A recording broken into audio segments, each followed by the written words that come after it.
అది నీకు ఉపయోగపడే విషయమే. అంటే నా దగ్గర కొట్టేసిన ఆస్తి మళ్ళీ నాకు రాసిస్తావా? నువ్వు జోక్స్ బానే వేస్తున్నావు. నా నుంచి జోక్స్ వినడానికి కాల్ చేసావా? కాదు, ఇద్దరికీ ఉపయోగపడే డీల్. నువ్వు ఓకే అంటే నన్ను కలిస్తే చెప్తా. నువ్వు డీల్ కోసం ఫోన్ చేసి నన్ను కలవమంటున్నావేంటి? నీ పాత సామ్రాజ్యాన్ని ఒక్కసారి చూసుకుంటావేమోనని. అది నా చేతికొచ్చిన రోజు చెప్తారాని పని. చెప్పు. నువ్వు వస్తానంటే కారు పంపిస్తా.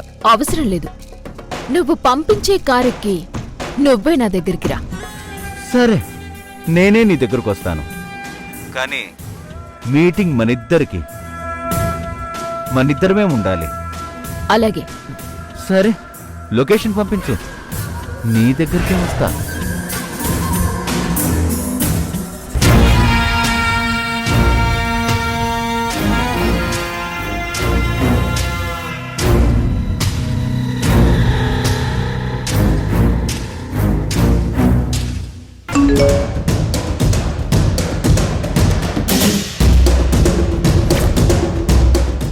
వీడేంటి ఇద్దరికీ ఉపయోగపడే పని అంటున్నాడు? ఒక మెట్టు దిగి నా దగ్గరికి వస్తానని అంటున్నాడు. ఏమై ఉంటుంది? ఏమైనా సరే వీడితో చాలా జాగ్రత్తగా ఉండాలి.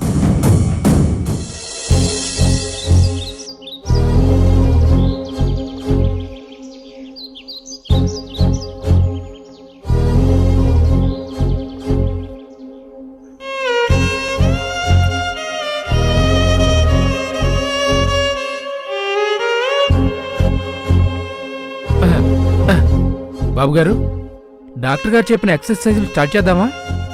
వద్దులే శవం. వద్దంటారేంటి బాబుగారు? ప్రతిరోజు చేయమన్నారు కదా. నాకు ఇంట్రెస్ట్ లేదు. అలా అనకండి బాబు. మీ చేత రోజు ఎక్సర్సైజులు చేపిస్తానని సునందమ్మ గారికి మాట ఇచ్చాను. మీరు చేయాల్సిందే, నేను చేపించాల్సిందే. నిదానంగా రా. సరే బాబు.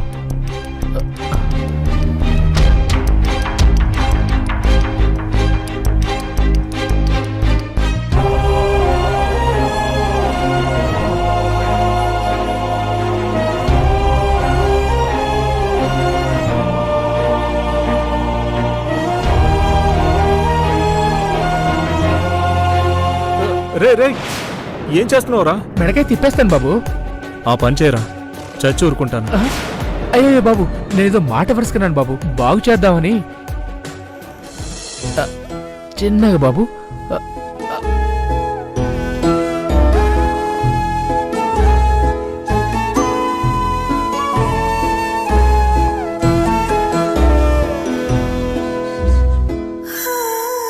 అమ్మా సిరి, ఆ కడిగిన నిమ్మకాయలు ఈ సంచిలో వేయమ్మా. రే శవ, అమ్మా, అయిపోయినాయా నీ ఎక్సర్సైజులు? ఆల్మోస్ట్ అయిపోయినట్టేనమ్మా. సరేరా, మనం బండి దగ్గరికి వెళదాం.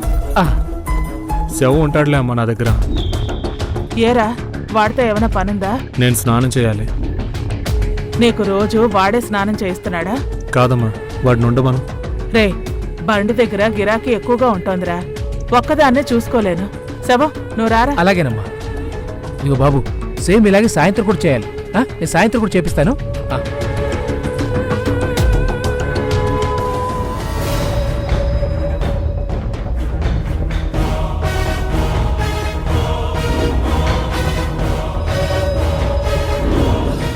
రిషి, ఎందుకంత ఇబ్బంది పడుతున్నావు?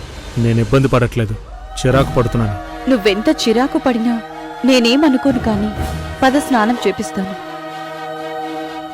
రిషి, నువ్వెంత ఫీల్ అయినా, నా గురించి తిట్టుకున్నా నేనేమనుకోను. ఎందుకంటే నాకు భర్త అయినా, బిడ్డ అయినా, ఫ్రెండ్ అయినా, హీరో అయినా అన్నీ నువ్వే కాబట్టి. ఎవరేమనుకున్నా నేను ప్రతిరోజు చేయాల్సిన పనులు చేస్తాను. అది నా బాధ్యత, అంతే.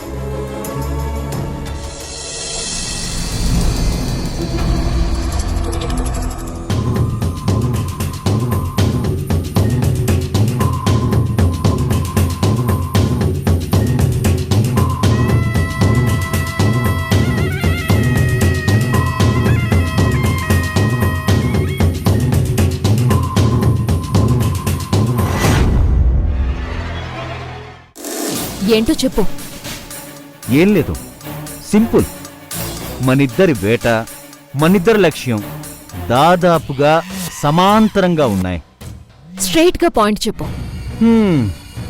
స్ట్రైట్గా అంటే నీకు రిషి కావాలి, నాకు సిరి కావాలి. దానికోసం నువ్వు విడిగా ప్రయత్నించి నేను వేరుగా ప్రయత్నించడం ఎందుకు? అంటే మనిద్దరం కలిసి పనిచేద్దామనా? కలిసి పనిచేయమని కాదు, హెల్ప్ చేయమని అడుగుతున్నాను. హెల్పా? అంటే అంటే ఏం లేదు, రిషికి సిరి మీద అనుమానం కలిగేలా నేను చేస్తాను. నువ్వు క్రియేట్ చేసిన అనుమానాన్ని నేను నిజమని నిరూపించాలా? అంతే. దీనివల్ల నీకు లాభం ఏంటి? ఆ సిరిని రిషి గెంటేస్తే నేను సిరిని తెచ్చుకుంటాను. అబోర్షన్ అయిన సిరి మీద నీకెందుకు వ్యామోహం? నడుములు పడిపోయిన రిషి మీద నీకెందుకు వ్యామోహం? రిషి నా భర్త, సిరి నీ పెళ్ళం కాదుగా. అది నువ్వు అడగకూడదు, నేను చెప్పకూడదు. అబ్బా, సీక్రెటా? Business secret. సీక్రెట్స్ ఉంటే కలిసి ఎలా పనిచేస్తాం? అన్నీ పంచుకుంటేనే కదా క్రైమ్ పార్ట్నర్స్ అయ్యేది. ఇక్కడ సీక్రెట్ ఏముంటుంది? Simple agenda. నీకు రిషి కావాలి, నాకు సిరి కావాలి, అంతే. సరే, అయితే రేపటి నుంచి మనకి వేరువేరు ప్రయత్నాలు, వేరువేరు లక్ష్యాలు కాకుండా ఒకటే ప్రయత్నం, ఒకటే లక్ష్యం. అదే సిరి రిషిల్ని విడదీయటం. Okay, done.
ఫైవ్ మినిట్స్లో టిఫిన్ తెస్తాను.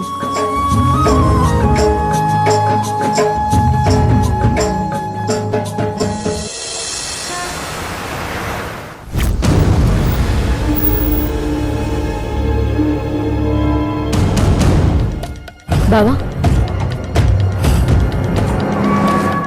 Hi mister Rishi. Hi doctor. బావా, ఏమైంది నీ చేతికి? ఏంటి బావా ఆలోచిస్తున్నావు? తెగిందిలే. తెగిందా? మణికట్టు దగ్గర ఎలా తెగుతుంది బావా? అవును బాబు, చేతి వేళ్ళంటే తెగే ఛాన్స్ ఉంది. ఇక్కడెలా తెగింది నీకు? ఏం చేస్తాం డాక్టర్, నా జాతకమే అలాంటిది. అయినా నీ చేయి తెగేలా నీ పనులు నువ్వే చేసుకుంటున్నావా? ఈ ఇంట్లో ఎవరూ లేరా? ఎవ్వరికి నీ బాధ్యత లేదా? ఎలా ఉంటున్నావు బావా ఈ కొంపలో?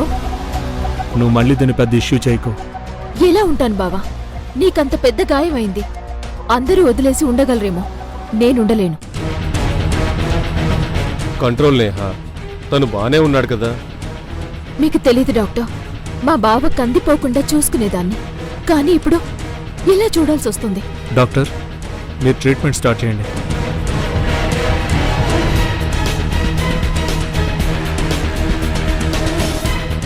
మిస్టర్ రిషి, మీకోసం ఒక ఆయింట్మెంట్ తెచ్చాను. ఇది ఈ మధ్యనే మార్కెట్లోకి వచ్చింది. ఇది రాయడం వల్ల చచ్చుబడిపోయిన నరాలు ఉత్తేజితమయ్యే అవకాశం ఉంటుంది. ఎవరైనా రాయొచ్చా డాక్టర్ ఈ ఆయింట్మెంట్ ని? రాయొచ్చు.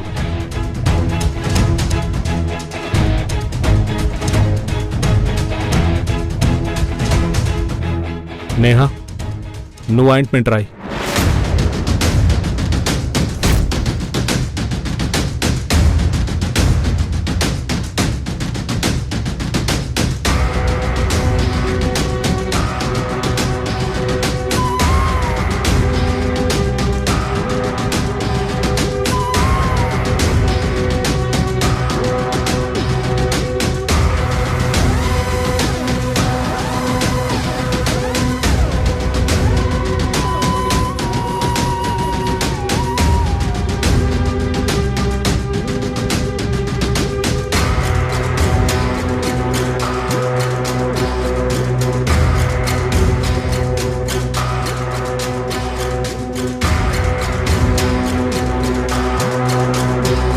అయిపోయింది డాక్టర్. చూడమ్మా, నేను బాగా అబ్జర్వ్ చేశాను. ట్రీట్మెంట్కి అతని బాడీ సహకరించాలంటే అతని మెంటల్ కండిషన్ కూడా స్ట్రాంగ్గా ఉండాలి. అతని మెంటల్ కండిషన్ బాగుండాలంటే అతను ప్రశాంతంగా ఉండేలా చూసుకోవాలి. అలాగే డాక్టర్.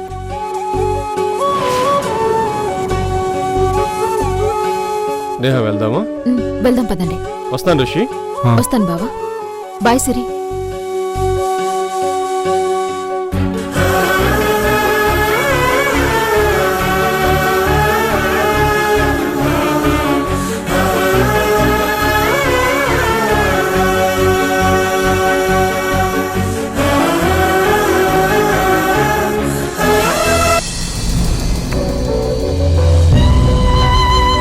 చూడమ్మా, నేను బాగా అబ్జర్వ్ చేశాను. ట్రీట్మెంట్కి అతని బాడీ సహకరించాలంటే అతని మెంటల్ కండిషన్ కూడా స్ట్రాంగ్గా ఉండాలి. అతని మెంటల్ కండిషన్ బాగుండాలంటే అతను ప్రశాంతంగా ఉండేలా చూసుకోవాలి. సరే, ఈరోజు కలెక్షన్ అమ్మా. మీ దగ్గరే ఉంచండి అత్తయ్య. ఏంటి సిరి అలా ఉన్నావు? ఏం లేదు అత్తయ్య. ఏం లేకుండా నువ్వు అలా ఉండవు. చెప్పమ్మా, ఏం జరిగిందో. నేహా నువ్వు ఆయింట్మెంట్ రాయి. ఏంటమ్మా నువ్వు అనేది? నువ్వుండగా ఆ నేహ ఆయింట్మెంట్ రాయడం ఏంటి? అదే అత్తయ్య, ఎందుకు రిషి అలా చేస్తున్నాడో అర్థం కావట్లేదు. నువ్వుండు, నేను అడుగుతాను వాణ్ణి. వద్దత్తయ్య, మళ్ళీ ఏమైనా అనుకొని స్ట్రెస్ అవుతాడేమో. నేను అడిగే పద్ధతిలో అడుగుతాను, నువ్వు ఆగు.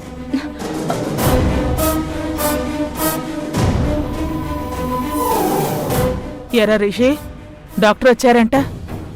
వచ్చారమ్మా. కాదురా, ఆయింట్మెంట్ రాయడానికి ఆ నేహానే కనపడిందా నీకు? ఇంట్లో నీకెవరు కనపడలేదా? ఆ నేహ ఎలాంటిదో తెలుసు కదరా.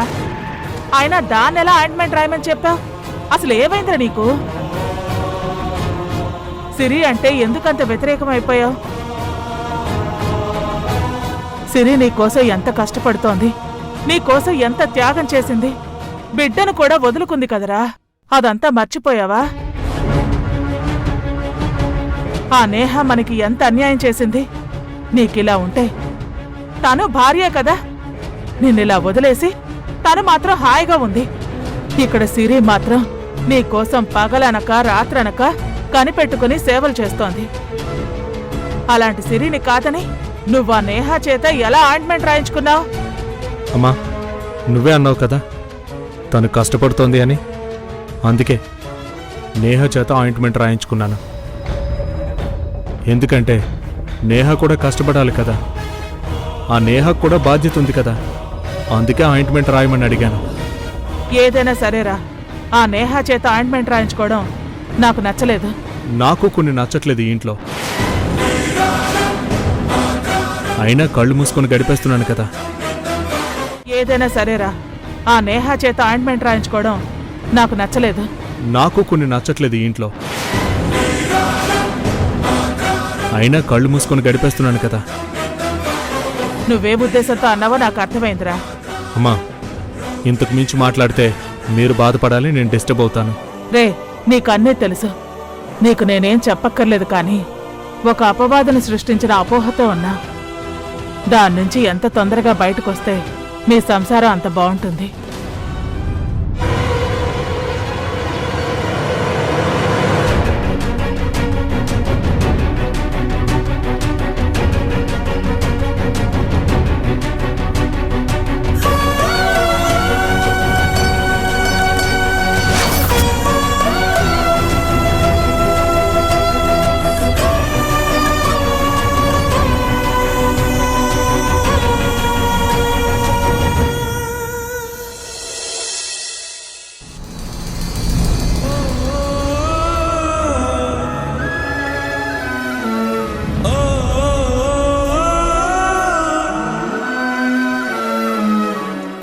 కాఫీ తీసుకు రిషి.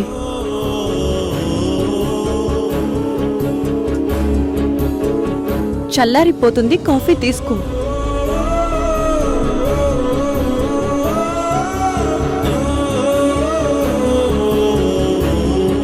కాఫీ ఇచ్చి కనికట్టు చేయొచ్చు అనుకుంటున్నావా? కనికట్ట కాఫీ ఇచ్చింది నార్మల్గా. డైలీ ఈ టైంకి కాఫీ తాగుతావు కదా, అందుకనే ఇచ్చాను. బండి దగ్గరికి వెళ్ళట్లేదేంటి? నిన్ను చూసుకోవడానికి ఇంట్లో ఎవరో ఒకరు ఉండాలి కదా. అంతేనా? మరి నీకు టైంకి భోజనం, టాబ్లెట్స్, కాఫీ, టీలు, జ్యూస్లు ఇవ్వాలి కదా. అవును, ఇవ్వాలి కదా. నువ్వు బండి దగ్గర లేకపోతే బేరమే సరిగ్గా అవ్వదు. జనాలు ఎక్కువగా రారు కదా. అంటే అందరూ సోడా కోసం వస్తారు, నా కోసం ఎందుకు వస్తారు? మరి నీ చేత్తో చేసిన లెమన్ సోడా తాగకపోతే చాలా మందికి నిద్ర కూడా పట్టదంట కదా. అంత బాగా ఎలా కలుపుతావు? నాకు తెలియకుండా అంత మ్యాజిక్ నీ చేతులకి ఎలా వచ్చింది? నువ్వింకా వాడు చెప్పిన మాటలు మర్చిపోలేదనుకుంటా. ఎలా మర్చిపోతాను? వాడిని అస్సలు నమ్మకు రిషి, వాడు చెప్పేవన్నీ అబద్ధం. మరి నువ్వు చెప్పేవి నిజాలా? నీ దగ్గర నాకు అబద్ధాలు ఆడాల్సిన అవసరం ఏంటి రిషి? లేదంటావా? అస్సలు లేదు. నీతో నేను నిజమే చెప్తాను. చెప్తావా? నాకు నమ్మకం లేదు. నమ్ము రిషి, నేను నీ దగ్గర ఏం దాయను. సరే, వాడు నిన్ను ఒక్కరోజు కూడా చూడకుండా ఉండలేడు కదా. మరి ఇప్పుడు నువ్వు ఇంట్లోనే ఉంటే వాడెలా నిన్ను కలుస్తున్నాడు?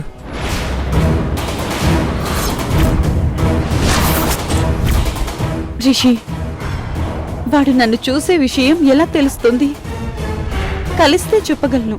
సరే, నిన్ను కలవకుండా ఉండలేడు కదా. ఇప్పుడు ఎలా కలుస్తున్నారు మీరిద్దరూ? నాకు వాణ్ణి చూస్తేనే కంపరం. మరీ చెప్పగాని నిజం చెప్పు. నిజం రిషి, వాణ్ణి నేనెప్పుడు కలవట్లేదు. కలవట్లేదా? రిషి, ఈ రోజు మొత్తం నీ ఎదురుగానే ఉన్నాను కదా, ఎక్కడ కలిశాను? సరే, కనీసం ఫోన్లో కూడా మాట్లాడుకోలేదా? వాడితో ఎందుకు మాట్లాడతాను రిషి? కనీసం చాటింగ్ కూడా? అదేం లేదు. ఓ, పోనీ వీడియో చాట్ ఏమైనా చేస్తున్నావా? వాడిక్కడికి వస్తే ప్రాబ్లం అవుతుందని? నా దగ్గర వాడి నంబరే లేదు. ఆ నెంబర్ ఎందుకు ఉంచుకుంటావు? తెలివైన దానివి కదా, డిలీట్ చేసేస్తావు. నా దగ్గర వాడి నంబరే లేదు. ఆ నెంబర్ ఎందుకు ఉంచుకుంటావు? తెలివైన దానివి కదా, డిలీట్ చేసేస్తావు.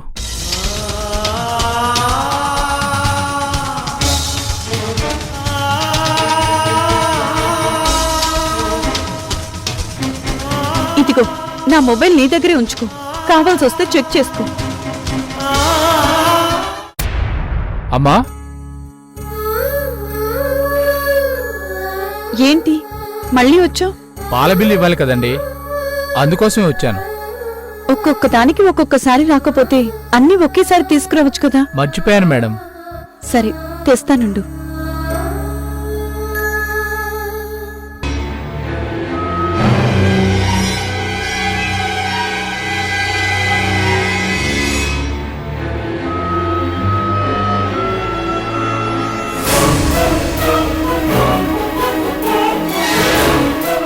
ఇదిగో. సరే మేడం.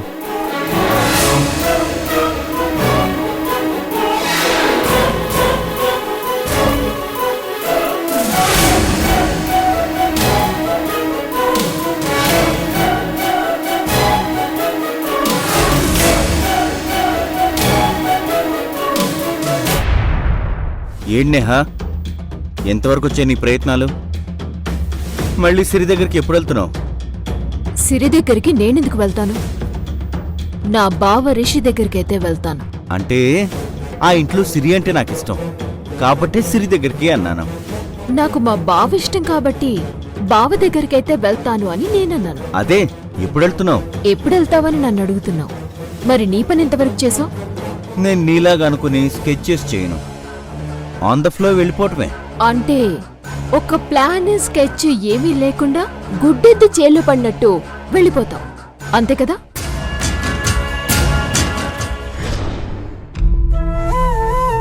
అమ్మా, ఎక్కడికి వెళ్తున్నావు?